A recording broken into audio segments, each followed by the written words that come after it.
But Serena, yeah, I remember her telling me, she's great. She would tell me, giving me advice on how to be a parent. And one day I just had it with her. And I said, you know, Serena, I said, it's time for you to stop telling me what kind of a parent to be and stop blaming me for the kind of parent I am and take responsibility yourself for the kind of parent that I am.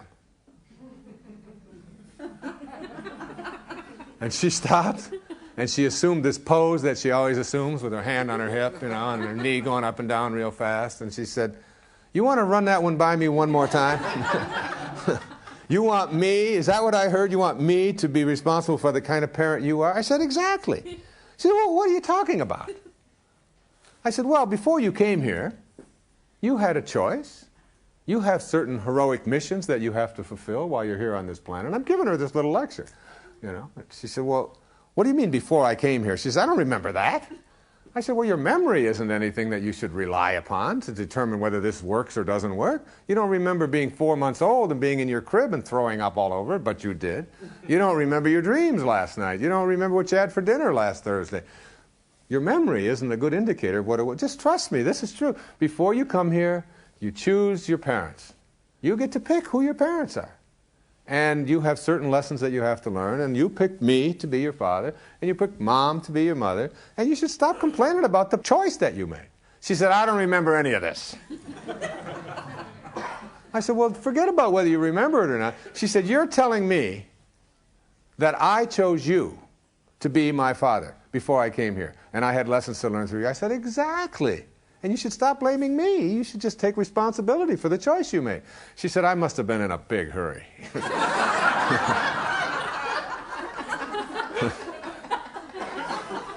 So, these are your tests, all right? I'll tell you the greatest one, though. I mean, my wife had gone away. She's working on a book herself on a spiritual approach to childbirth and infancy care. And she went away for a month, and I took over Mr. Mom for 30 days while she rented a house on Maui. We live in Florida. She was making sure she wasn't coming home on weekends, like I do. And I was making breakfast one morning, and they were all sitting over at the table, and I was making waffles. And so I'm at the toaster in the back, and the children are behind me, and all of a sudden I hear my 13-year-old daughter, who is Summer, saying to my 11-year-old, Serena, she asked this question out of the blue. She said, Serena, she said, if you didn't have any feet, would you wear shoes? And I turned around and what in the world, what kind of a question is that? And Serena looked at her and said, what do you mean if I didn't have any feet would I wear shoes? She said, of course not. And Summer said to her, well, why are you wearing that bra? So, I'm telling you, they can be tough.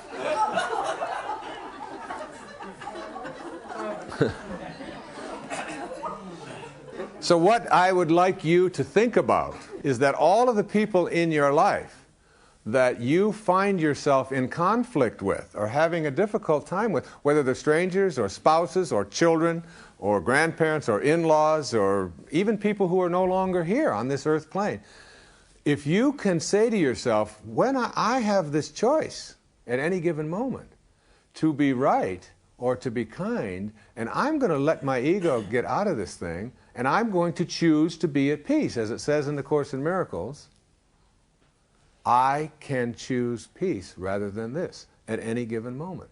And then when you find yourself in these relationships with contentious people, and you find yourself being able to be at peace, when they push those buttons, you'll know that the reason that they showed up in your life in the first place is to teach you to honor your own worthiness. That's why you're with them.